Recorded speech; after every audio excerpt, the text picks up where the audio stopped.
Hi, I'm Dr. Quinton Morris, artist scholar in residence here at King FM. Welcome to the inaugural episode of Unmute the Voices. I am here today with the incomparable Dave Beck. Welcome, Dave.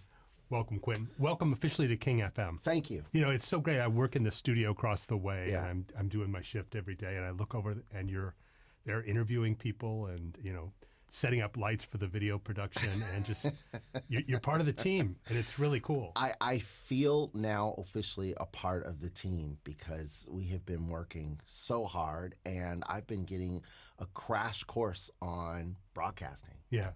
So you grew up listening to King FM. That's one of the things that we I did. I did. And George Shangro, who we both know, was, I mean, God rest his soul. He was such an incredible asset to this city and also to just classical music, and grew up listening to his show Live by George, and have very fond memories of hearing him on the radio, and of course playing on the radio with him as well. Yeah. So.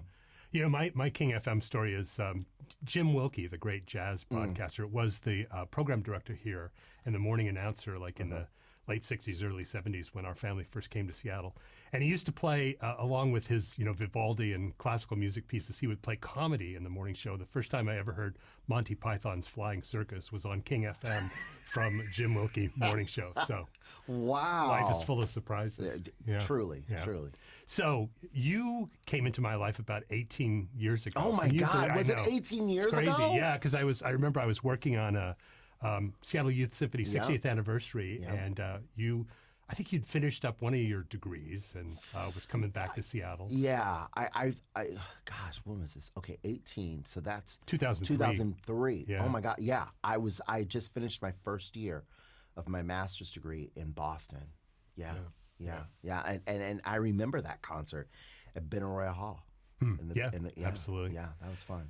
So, since we're going way back with all sorts of things, I want to ask you a little bit about your, early origin story. And when was it? How old were you when a violin came into your hands? 8 years old. Yeah. 8 years old, third grade. I'll never forget it.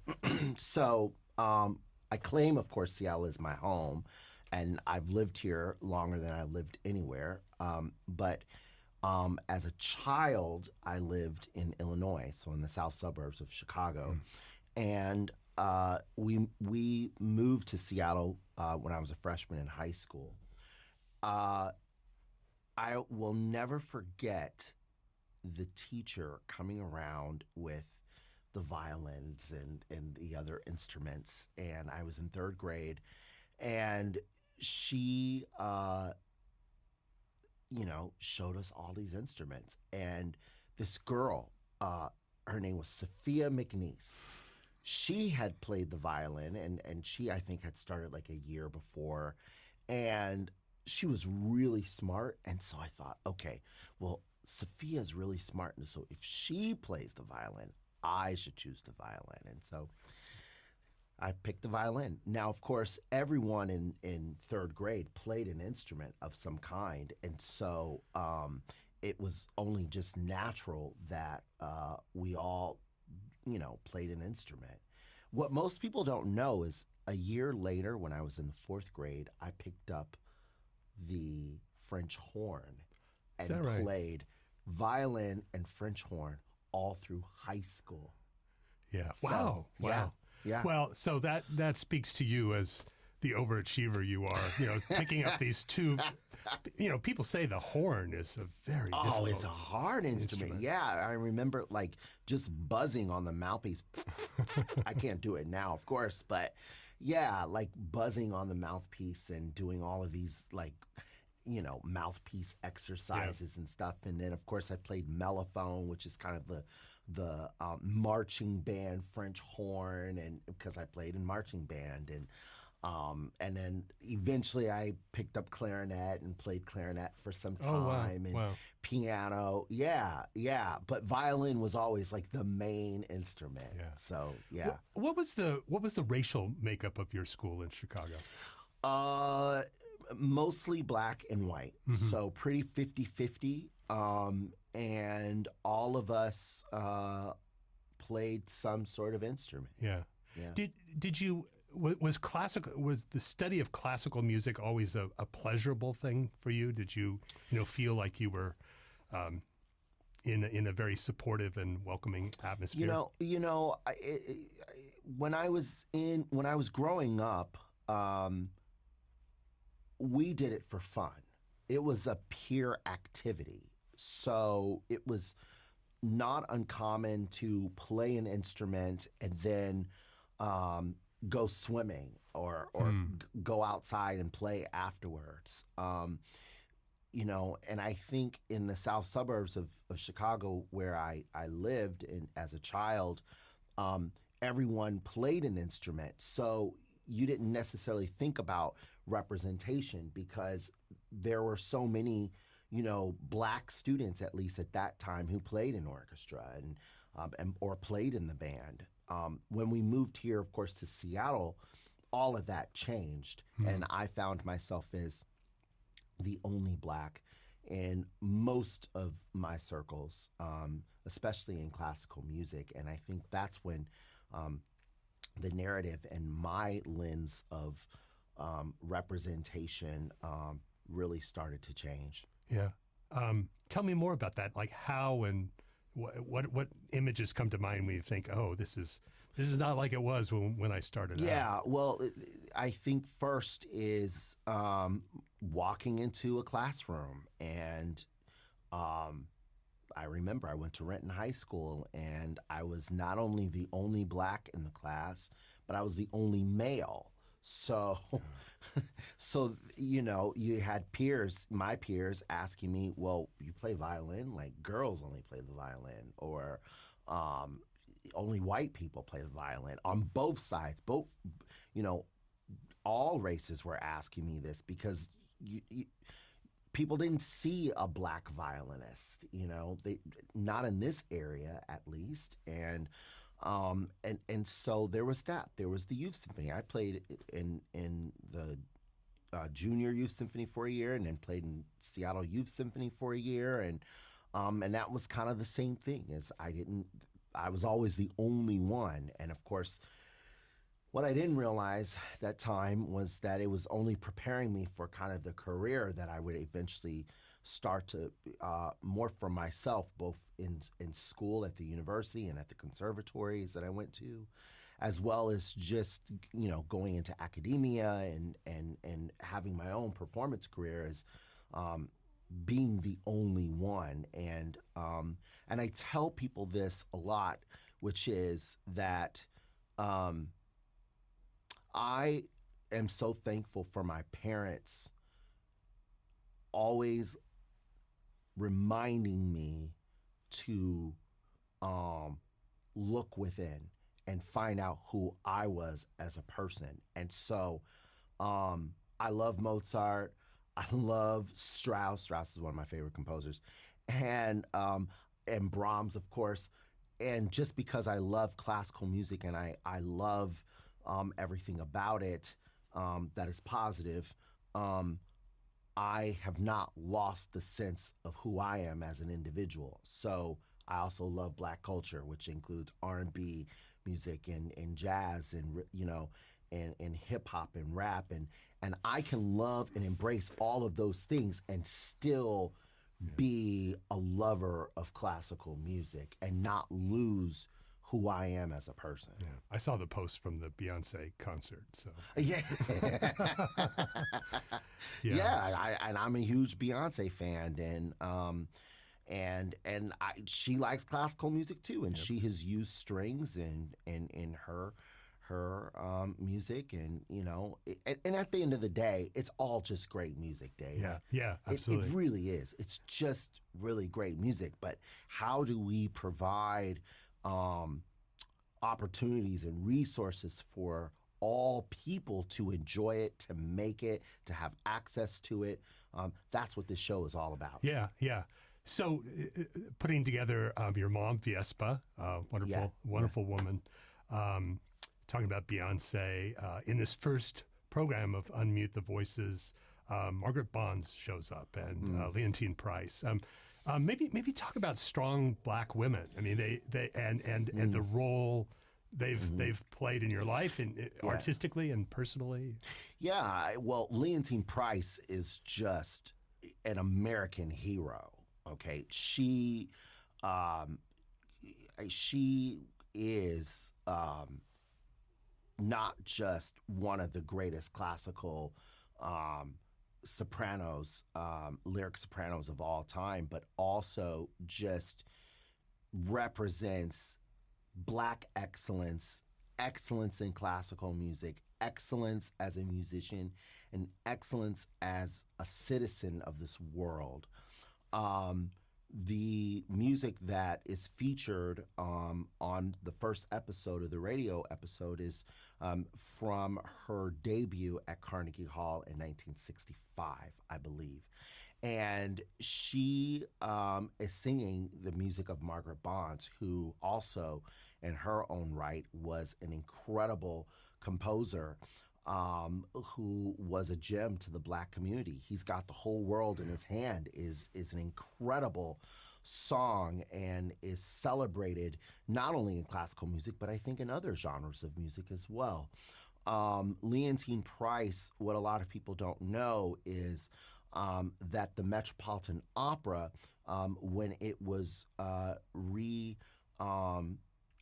restructured and it was rebuilt in the 60s, Samuel Barber wrote a very famous opera called Antony and Cleopatra. He wrote that actually for Leontine Price. And she premiered that opera at the grand opening, the reopening of the Metropolitan Opera. So she, when you think about the contributions that she has made to not only classical music, but also to the Black community, it's just incredible. And of course, her voice is unmatched. It's one that is quite unique, and I think has served as a real inspiration for other sopranos, whether they're Black or other ethnicities. She has definitely left her mark on the world. And the last thing I'll say about her is that Leontine Price also helped shape the narrative and the characters of the operas of Tosca, Trovatore, Aida, those types of roles that a lot of sopranos want to sing. She was one of the great sopranos, a Black woman during the height of segregation, gave true identity and helped shape the characters of those roles, which continue to be an inspiration to so many sopranos around the world today. Another moment in this cavalcade of my association with you is I was so thrilled to have the Young Eight come into the KUW studios when I was working there in those days and play in that beautiful performance studio there. Do you remember that when we came in there and played that crazy Shostakovich? That's right, the octet. Yeah. Yes, in the studio, and we were cramped in there. And oh my God. Yeah. Well, it was thrilling. Yeah. And so the Young Eight are part of this first episode, and and we talk about on Unmute the Voices how that was formed, kind of modeled in some ways after the Imani Winds, and Tahira Whittington of the Young Eight. Was she in that studio session when we? She was. Yeah, I bet she was. She was. She was. So tell us about her role in Unmute the Voices. First of all, Tahira is an unmatched beast in music. I mean, she's, first of all, just one of my very good friends, and she actually wrote all of the theme music and that listeners and viewers are hearing for Unmute the Voices, both for the radio as well as for this video series.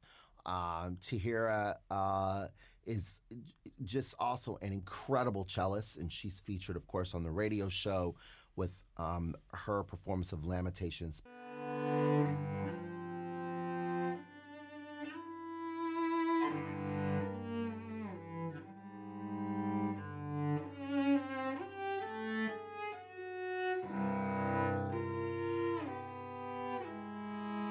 And she's just an incredible person and performer and friend, and someone that I have just loved and adored for a long time. And I'm really proud of her for now flexing her, composition chops and really adding some real value to the show. Yeah. How did you work with her to create the theme, or did she just sort of go off and do it, or what? How did that process play There out? were a series of meetings that we had where she's a part of my team right now. We've had numerous meetings to talk about what this show means, all the way down to like the branding. So, the branding and the representation of what this show means. I wanted it all to kind of morph together. So the music, the logo, the colors, all of the structure of building a show, I thought was equally important. And so she came, and so by her listening to the various conversations that we had about what Unmute the Voices really means, she was able to create the music from that.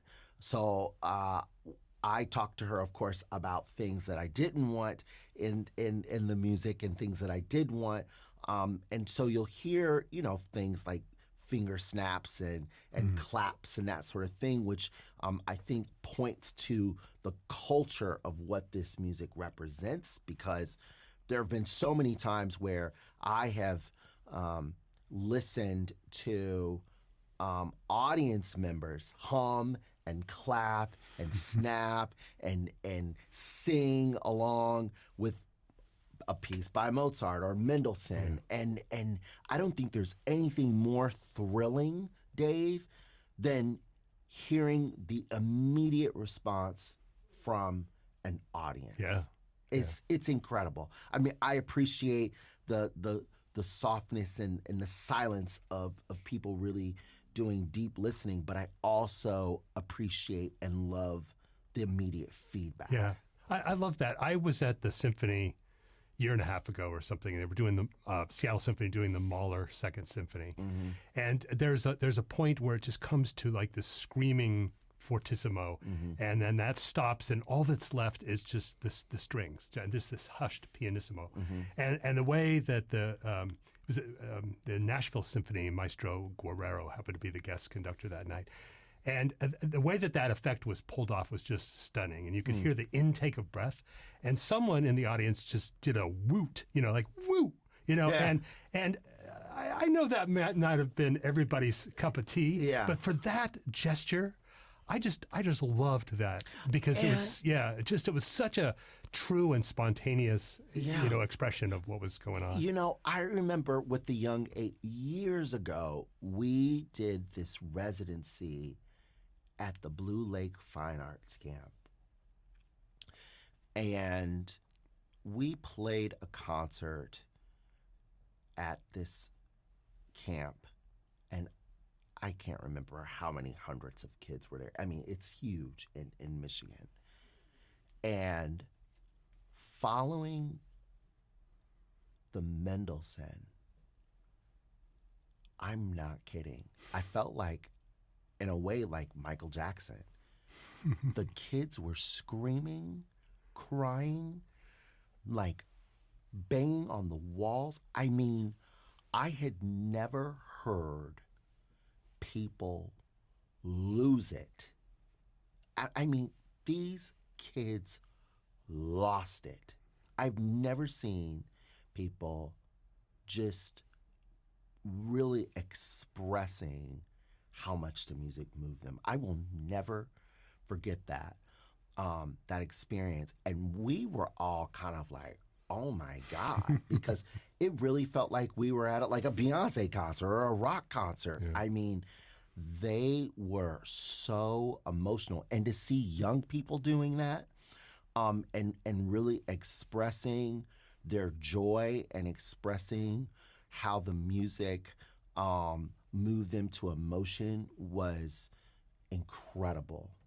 And I wish that we, as lovers of classical music, allowed more space for that, allowed more space where we could be so expressive in that moment. And there have been, of course, many moments in classical music history where audience members have expressed either their appreciation or their dissatisfaction. Look at the Rite of Spring, Right.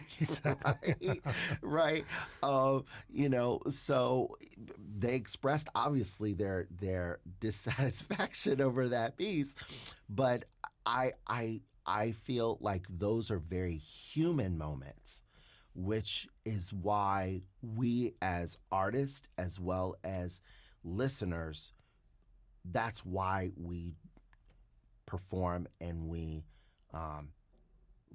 listen to the music, is to really be moved. And I attribute that moment at the Blue Lake Fine Arts Camp as not a performance, but more as a transformative human experience.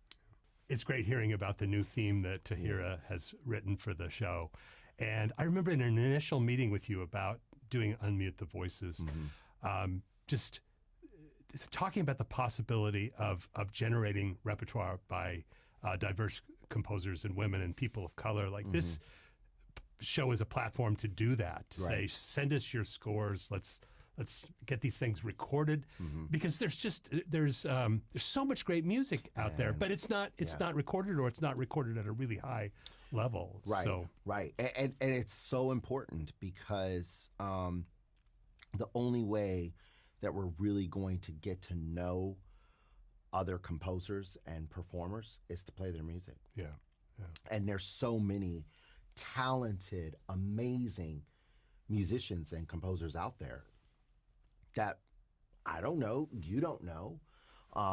And so we've got to go out there and search for them. And this video series is great because it will allow me the opportunity to interview and talk to artists and composers and find out their stories and understand what their struggles have been.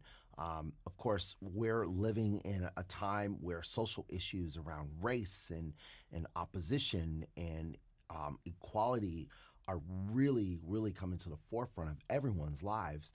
And so many of these people, both composers and performers of color, have had enormous setbacks and enormous struggles just trying to navigate through having a career, getting their music heard. And so this show, Unmute the Voices, is an opportunity for us here at King to give opportunity to all of those people who are amazing.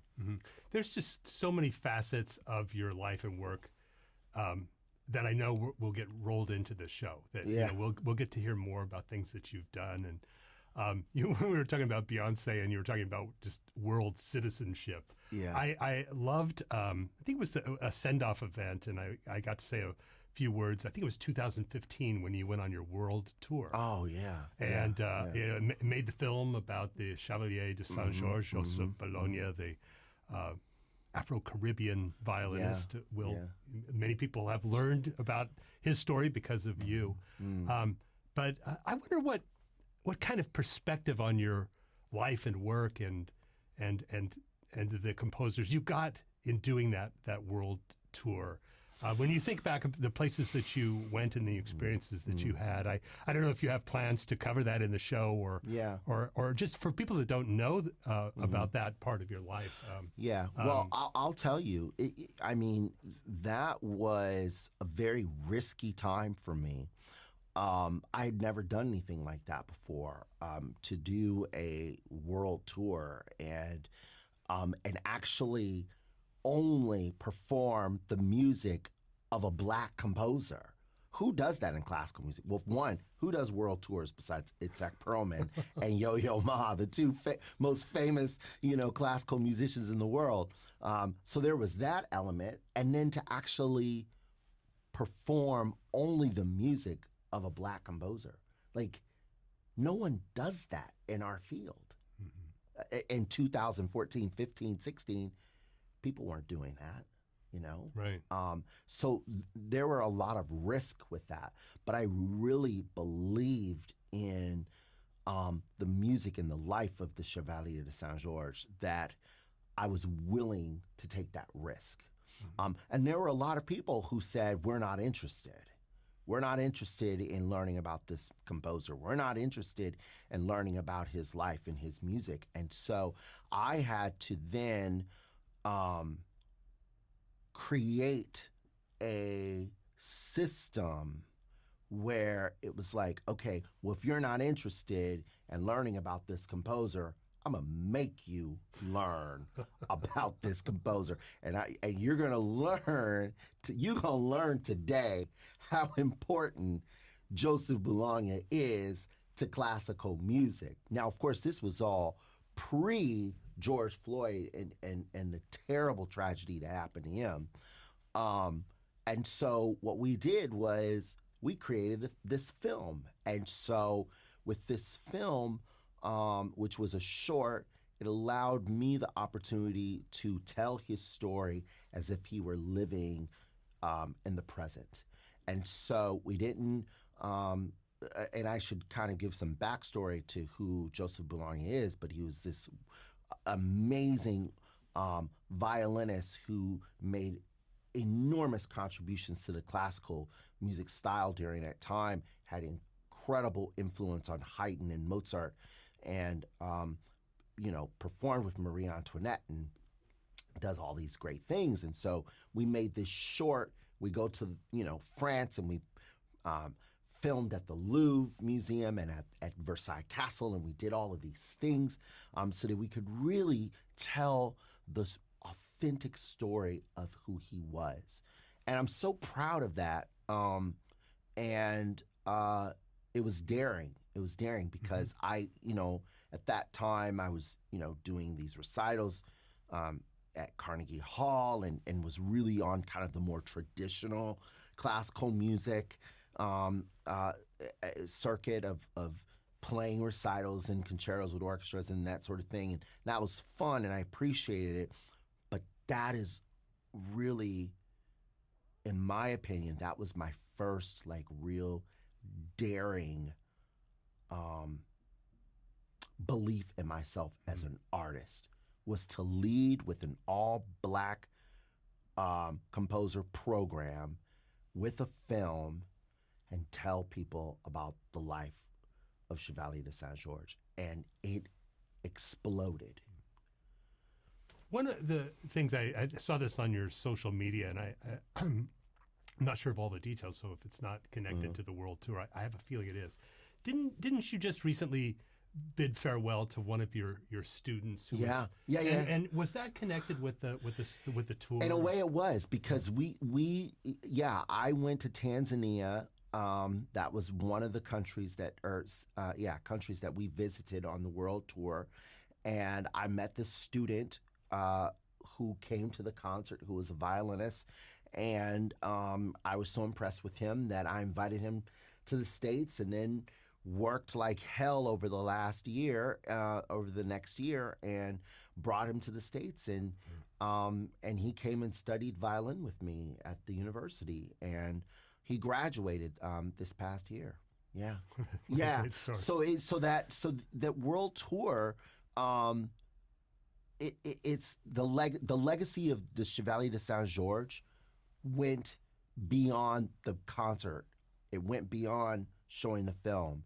It literally went to changing someone's life, to this young man coming over to the States who had never been to America, had never ever left really the country of Tanzania, came over, got an education and a degree, and was able to go back home.